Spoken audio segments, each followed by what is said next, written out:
ও start হয়ে গেছে। হ্যাঁ, পুজোর কি বলবো, শাড়িটার দিকে চেয়েই থাকছি। এত সুন্দর কালার অপশন, এত সুন্দর পৈঠানি। আমি সত্যি বলছি, পিওরে তো অবশ্যই দেখেছি, কিন্তু মানে সেমি পিওর, তাও আবার এই দামে আমি সত্যি ভাবতে পারছি না। শাড়িটা একটু ফার্স্ট ক্লোজ করে একটু দেখিয়ে দেবো। এই যাচ্ছে হচ্ছে দেখো আঁচলের পোর্শনটা ফুলি একদম, যেটা সেম পিওরের যে রেপ্লিকা সেটাই বানানো হয়েছে সেমি পিওরে, ঠিক আছে। তাও সেমি পিওরের দাম কত হয়? 10,000, 10,000 থেকে 9,000, 8,000 দামের মানে সেটা কাজের উপর ভ্যারি করে।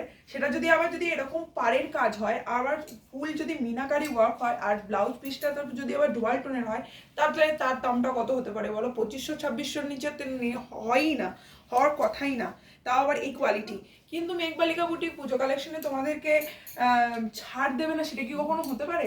একদমই হয়েছে কি? কখনোই হয়নি। মধুরিমা তোমাদেরকে দেবে একদম একটা স্পেশাল ছাড় এটার জন্য। দামটা একটু পরে বলবো, তার আগে কালার অপশনগুলো একটু শো করে দিই।